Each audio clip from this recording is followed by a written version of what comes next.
Desde el siglo XVII, Francia ha sido una de las potencias más activas en los conflictos europeos, arrastrando una tradición de intervención militar constante que no solo ha condicionado su política exterior, sino que ha tenido consecuencias directas y acumulativas sobre su economía.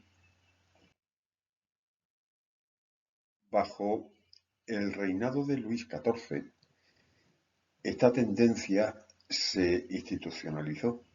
El esfuerzo por ampliar fronteras, proteger territorios o influir en sucesiones dinásticas llevó al reino a participar en guerras largas, costosas y de escasos beneficios. Este legado se trasladó sin apenas modificaciones al siglo XVIII, provocando un efecto de arrastre financiero que se volvió crónico. El mantenimiento de ejércitos permanentes, la construcción de fortificaciones, la logística militar, la necesidad de financiar a aliados, absorbieron una gran parte de los recursos del Estado, haciendo imposible una planificación presupuestaria racional o al menos estable. El problema no era solo cuantitativo, sino estructural. Las finanzas reales se concebían como herramientas de guerra más que como un motor de desarrollo interno. La deuda contraída durante los conflictos no era absorbida por reformas fiscales eficientes, sino por sucesivos préstamos, generando intereses acumulativos que limitaban la capacidad operativa de la monarquía. Así, incluso en periodos de paz, el peso del pasado bélico seguía presente en las cuentas del Estado. La guerra, en lugar de ser una excepción en el gasto público, se convirtió en la norma presupuestaria, configurando una economía de Estado beligerante, ineficaz y crecientemente insostenible. El impulso expansionista que caracterizó el reinado de Luis XIV dejó una impronta profunda en la política exterior francesa que se prolongó en el siglo XVIII con escasísimos ajustes. A pesar de la muerte del rey Sol en 1715, su concepción de la grandeza de Francia como potencia hegemónica de Europa se mantuvo como principio rector. Este modelo de acción exterior, centrado en la defensa de intereses dinásticos, de intereses estratégicos, implicaba una constante movilización diplomática y militar, con altos costes financieros y altos costes humanos. La búsqueda de influencia en tronos extranjeros, como en los casos de España, de Polonia o de Austria, provocó que Francia se implicara repetidamente en guerras de sucesión o en conflictos regionales en los que sus beneficios eran inciertos, pero sus costes absolutamente ciertos.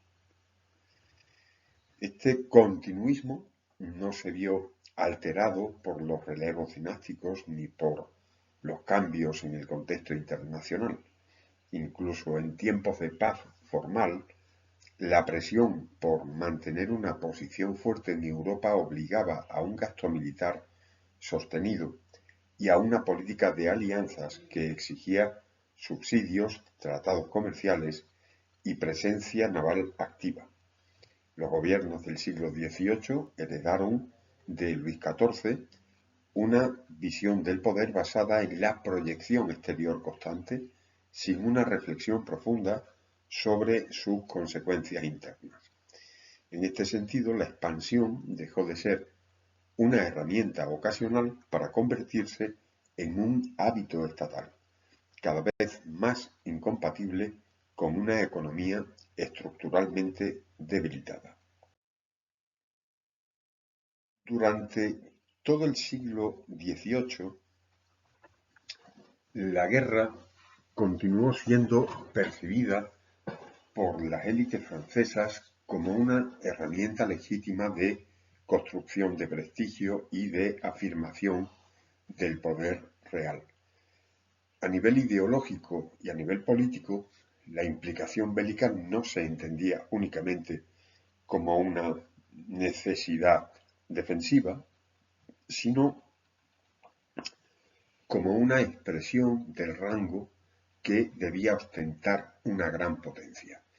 En este contexto, el rey de Francia no solo era el jefe del Estado, era también comandante supremo del ejército y garante de los intereses dinásticos. La imagen de un monarca que no, eh, que no guerreaba era vista como débil, como pasiva, algo inaceptable para una monarquía que pretendía liderar Europa. Igualmente, el equilibrio de poder europeo, ese principio no escrito que regula o regulaba la diplomacia del siglo XVIII, exigía de Francia una constante intervención para evitar el predominio de otras potencias rivales como Austria, como Gran Bretaña o Prusia. Cualquier vacío de acción por parte del reino podía ser interpretado como una renuncia a su estatus hegemónico. Esta lógica llevó a una sobreexposición del país en múltiples frentes, desde América del Norte hasta los Principados alemanes, desde el Mediterráneo hasta las Antillas, en un intento constante de contener o desplazar la influencia ajena.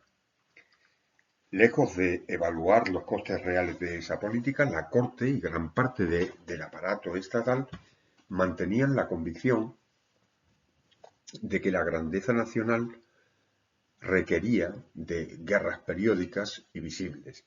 Esta cultura del honor y del enfrentamiento como forma de gobernar bloqueaba las posibilidades de un pacifismo rentable y sostenido. Uno de los efectos más visibles de la implicación constante de Francia en guerras de largo alcance fue la imposibilidad de consolidar ciclos estables de recuperación económica. Cada conflicto interrumpía los esfuerzos fiscales, paralizaba reformas estructurales y generaba nuevas cargas para el Tesoro. Aunque se firmaran tratados de paz, las posguerras no significaban tampoco alivio económico. Las deudas acumuladas, los pagos a los veteranos, las necesidades de reconstrucción mantenían la presión sobre las arcas reales. Los periodos de entreguerras eran en realidad etapas de preparación para el siguiente enfrentamiento. Las necesidades militares seguían absorbiendo una gran parte del presupuesto y la política de alianzas arrastraba constantemente al reino hacia compromisos estratégicos onerosos. La continuidad del gasto bélico impedía dirigir recursos a la mejora del sistema tributario, a la infraestructura o al fomento de la industria. Así, la economía permanecía orientada a lo militar y descuidaba sectores claves para la modernización real de Francia. Además de esa incertidumbre geopolítica, claro, también afectaba a la confianza de los acreedores y de los mercados financieros de la época, lo que hacía más difícil encontrar soluciones de financiación interna estables.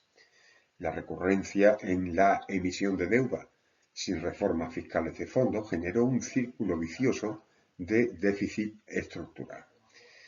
Este modelo basado en la recurrencia bélica no solo agotaba los recursos materiales del Estado, sino que deterioraba progresivamente la credibilidad del régimen ante sus propios súbditos, en especial los sectores productivos que no veían retorno alguno a sus sacrificios fiscales. A lo largo del siglo XVIII y especialmente en el caso francés, se consolidó una concepción política según la cual la grandeza y el prestigio de un Estado estaban directamente asociados a su poderío militar, como hemos dicho. Esta idea, heredera de la lógica absolutista del siglo anterior y del legado del Rey Sol, convertía las Fuerzas Armadas en criterio principal de valoración internacional. La participación en guerras no solo iba a responder a los intereses estratégicos o defensivos, sino también a la necesidad simbólica de mostrar al mundo la solidez del monarca y la supremacía del Estado. Luis XIV había dejado una imagen duradera de la guerra como herramienta legítima del Estado para expandir fronteras, para influir en la política europea y para reforzar la propia autoridad interna. Sus sucesores, incluso en contextos más frágiles, mantuvieron este imaginario. Luis XV y luego Luis XVI no pudieron liberarse de ese peso simbólico, ¿no?, de esa tradición, y seguir recurriendo a la guerra era visto como una forma de evitar el declive en la jerarquía internacional. Sin embargo, esta mentalidad chocaba con las realidades económicas de Francia. Cada nueva campaña implicaba más deuda, más impuestos, más tensiones sociales, sin que las victorias militares aportaran beneficios equivalentes. Aún así, renunciar a la guerra era interpretado como un signo de decadencia, de debilidad, lo que atrapaba a la monarquía en ese círculo vicioso, un ciclo de prestigio militar que no se podía sostener. Así, la obsesión con la potencia armada se convirtió en un motor de desgaste financiero y político permanente.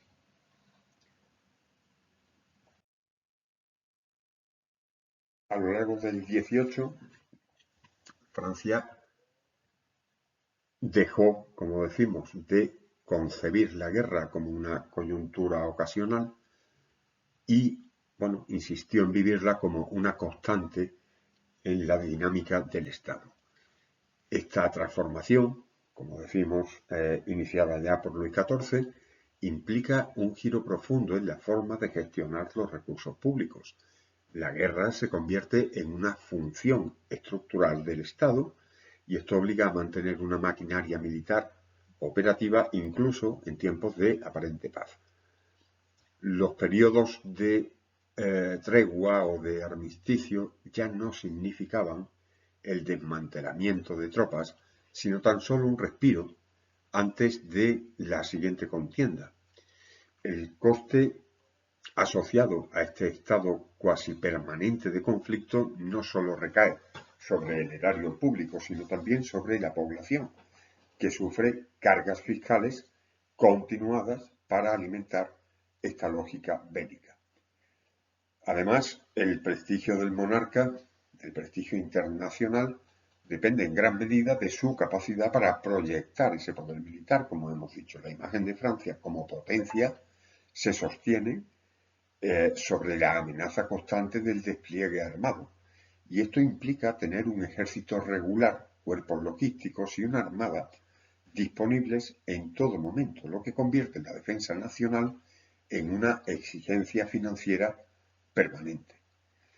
El resultado es una presión cada vez más intensa sobre un sistema fiscal e institucional que no estaba diseñado para sostener este tipo de demandas continuadas.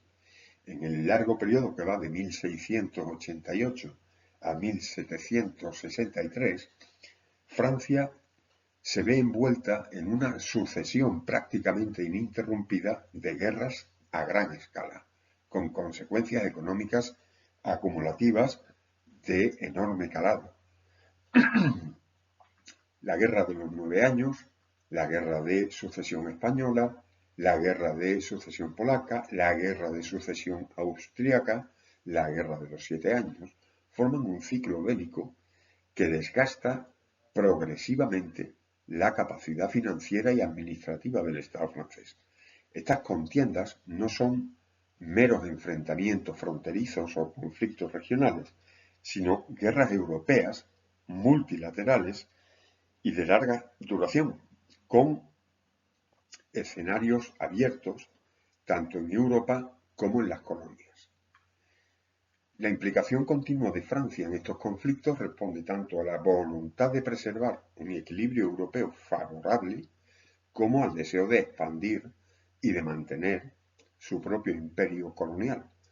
Cada guerra impone una nueva ronda de gastos, movilización de tropas, aprovisionamientos, transporte, sostenimiento de alianzas, pagos diplomáticos y, sobre todo, reconstrucción tras la devastación. Además, la financiación de estas guerras depende en gran parte del endeudamiento, ya que los ingresos ordinarios del Estado son insuficientes para cubrir el coste de campañas tan prolongadas. La consecuencia directa de esta hiperactividad bélica es una deuda pública en constante crecimiento, una burocracia cada vez más ineficaz para dar respuesta a las exigencias del esfuerzo militar. El Estado francés se va convirtiendo en un aparato cuya principal función es financiar y sostener la guerra a expensas del equilibrio económico interno y del bienestar de su propia población. La transformación de la guerra es un fenómeno casi continuo durante los siglos XVII y XVIII que obliga al Estado francés a mantener una estructura militar permanente. Ya no basta con reclutar tropas ocasionalmente para un conflicto puntual. Se consolida un modelo de ejército profesional con regimientos estables, con mandos estructurados, con logística permanente. Esta profesionalización, aunque necesaria desde el punto de vista estratégico, representa una carga económica inmensa para las finanzas del reino. Mantener un ejército en pie de guerra implica no solo pagar sueldos y uniformes, sino sostener almacenes, arsenales, hospitales militares, rutas de transporte, redes de abastecimiento. La artillería, en constante evolución técnica, requiere inversiones en fundiciones, formación especializada. Los oficiales, muchos de ellos nobles, exigen pensiones, ascensos, privilegios. En paralelo, la Marina Real también se desarrolla con ambiciones imperiales, sumando aún más costes al aparato militar. Bien, esta militarización del Estado convierte al ejército en uno de los principales capítulos del presupuesto real. Incluso en tiempos de paz relativa el gasto no disminuye porque el mantenimiento de las Fuerzas Armadas ya no se percibe como circunstancial, sino como estructural. La corte, los ministros saben que un reino poderoso debe estar siempre preparado para un nuevo conflicto, lo que implica que la inversión en defensa no puede parar. El resultado es una presión constante sobre los ingresos del Estado, sin margen de maniobra para políticas sociales, para reformas o para amortización de la deuda. En el contexto del antiguo régimen, los gastos militares del Estado francés pasan de ser un esfuerzo extraordinario vinculado a episodios puntuales de guerra a convertirse en una carga permanente e inherente al propio funcionamiento del sistema. Lo que antes podía considerarse una necesidad coyuntural para afrontar una campaña concreta, se convierte ahora en una obligación estructural. La guerra es continua y con ella su coste. Esta transformación se percibe claramente en los presupuestos reales, donde el gasto en defensa y armamento ocupa una proporción cada vez mayor. Incluso en los periodos de relativa paz, el mantenimiento de estas tropas, los gastos de intendencia, las obras de fortificación, la modernización del arsenal naval, continúan drenando recursos. La administración se ve forzada a planificar el presupuesto asumiendo que el esfuerzo militar es constante y no una excepción. Además, el endeudamiento para sostener estos gastos también se vuelve estructural. Claro, los préstamos no se utilizan para superar un momento difícil, sino como fórmula recurrente para cubrir déficits que son ya habituales. Los intereses generados por esos créditos se suman al gasto ordinario del Estado y se consolida así una espiral de dependencia financiera. El aparato estatal concebido para tiempos de estabilidad y bajo gasto, queda así desbordado por esta nueva realidad. Francia mantiene la apariencia de una potencia militar, pero lo hace a costa de una fragilidad financiera creciente y de un Estado sin capacidad de adaptación.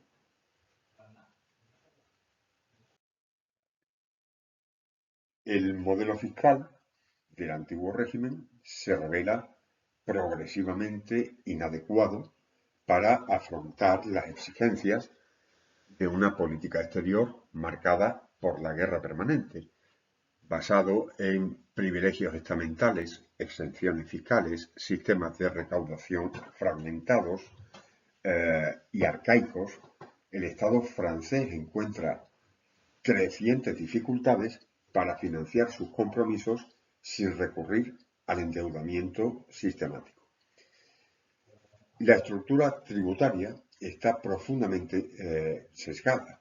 El clero y la nobleza, primeros y segundos estamentos, aportan poco o nada al erario público, mientras que la mayor parte de la carga recae sobre el tercer estado. Pero incluso dentro de este último, el sistema de recaudación está condicionado por arrendadores fiscales y prácticas de corrupción generalizadas que reducen la eficiencia y aumentan la desigualdad. Los impuestos ordinarios, como la talla o la gabela, no se adaptan a las nuevas necesidades. Las contribuciones extraordinarias tampoco son una solución permanente, ya que provocan resistencia social, desórdenes, incluso evasión. A todo ello se suma la falta de un sistema bancario nacional eficaz y la escasa confianza de los prestamistas en la estabilidad financiera de Francia. En definitiva, el sistema financiero francés entra en crisis porque intenta sostener una política moderna con herramientas medievales. La guerra moderna exige recursos continuos, recursos eficaces, pero el aparato fiscal del antiguo régimen está diseñado para mantener privilegios, no para sostener un Estado fuerte o un Estado funcional siquiera. Durante el siglo XVIII, el Estado francés afronta, como hemos visto, crecientes necesidades derivadas de su ambiciosa política exterior, pero el sistema fiscal permanece anclado en estructuras propias de siglos anteriores. A pesar del incremento sostenido del gasto militar, del gasto logístico, diplomático, no se introducen reformas estructurales capaces de aumentar de forma proporcional los ingresos del Estado. La rigidez institucional, sumada a la defensa cerrada de los privilegios estamentales, impide cualquier transformación profunda del aparato fiscal. Se suceden propuestas de modernización, como la ampliación de la base tributaria o la simplificación de los impuestos existentes, pero encuentran sistemáticamente el rechazo de los cuerpos privilegiados y de los parlamentos regionales. Así, mientras Francia actúa en el escenario internacional como una potencia moderna, su sistema fiscal responde a lógicas corporativas y lógicas medievales, antiguas.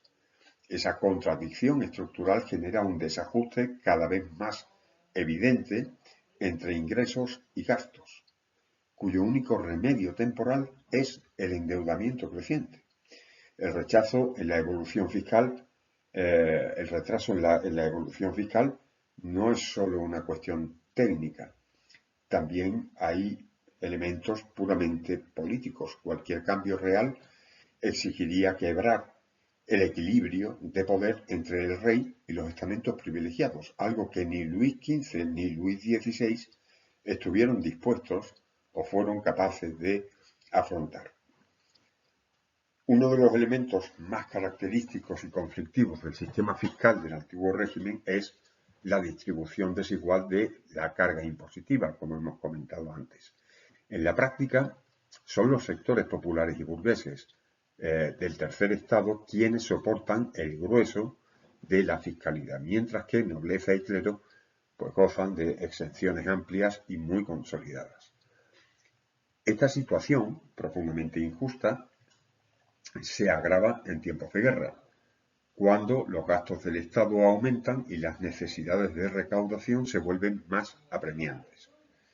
En lugar de reformar el sistema o hacer partícipes a los privilegiados del esfuerzo fiscal, la monarquía incrementa la presión sobre quienes ya estaban sometidos a múltiples tributos: campesinos, artesanos, pequeños comerciantes, burgueses urbanos, se ven obligados a pagar impuestos directos, como la talla, como la capitación, así como gravámenes indirectos como la gabela o los aranceles sobre el consumo básico. Bien, esta desigualdad fiscal no solo ahoga económicamente al tercer estado, sino que alimenta un creciente resentimiento contra el sistema. Las guerras, en lugar de unir a la nación en un esfuerzo común, consolidan una fiscalidad injusta que refuerza la fractura social y siembra las bases del malestar que va a estallar de forma contundente en 1789. La raíz, como recordatorio, ¿vale?, la raíz de esa desigualdad fiscal se encuentra en los privilegios estamentales, particularmente nobleza y clero. Ambos grupos disfrutan de exenciones fiscales prácticamente totales o contribuyen mediante donativos voluntarios cuya cuantía y frecuencia están bajo su propio control.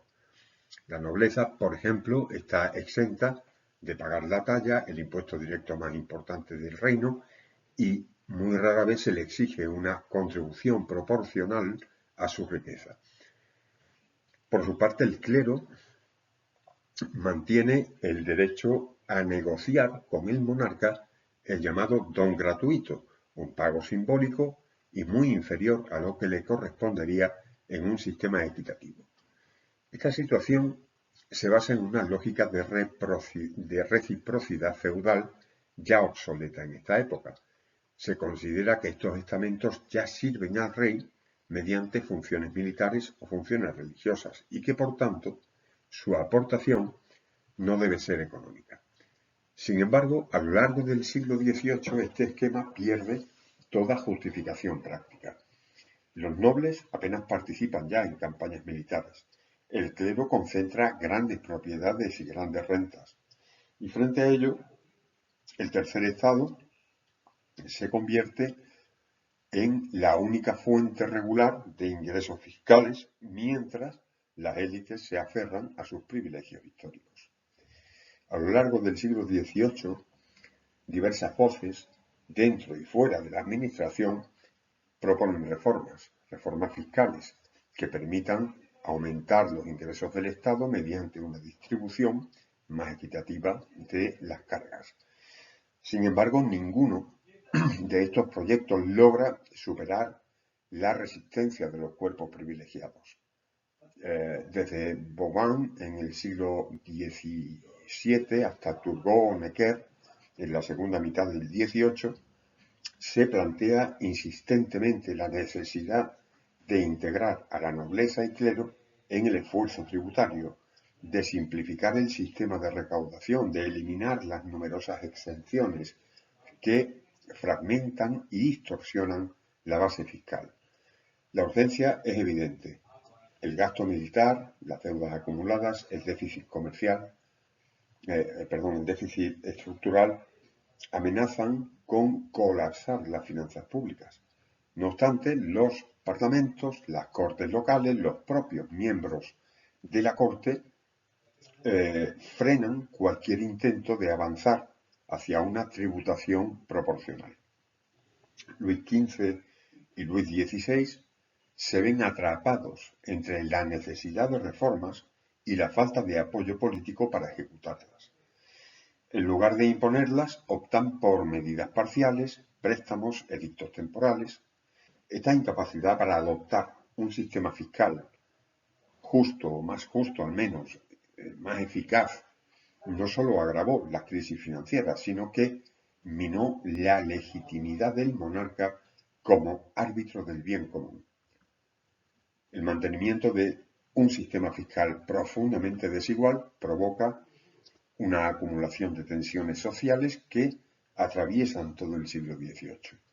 El tercer estado, sometido a una presión fiscal desproporcionada, ve cómo las élites privilegiadas no solo escapan a estas cargas, sino que continúan disfrutando de sus prerrogativas políticas y simbólicas. La percepción de injusticia se extiende y penetra en los sectores ilustrados, en los burgueses urbanos y en los campesinos más afectados por los impuestos. A medida que se multiplican los esfuerzos de recaudación y las campañas militares demandan mayores recursos, también se intensifica el rechazo a un sistema que castiga a los que menos poder tienen y protege a los que más poseen. La fiscalidad se convierte así en uno de los principales catalizadores del malestar que desembocará en la revolución. Esta fractura no es solo económica, es política y es también moral. La monarquía pierde capacidad de convocatoria como garante de justicia y como garante de cohesión social, mientras que las críticas desde el sector ilustrado, las resistencias locales y las protestas populares encuentran un terreno fértil en esta desigualdad institucionalizada.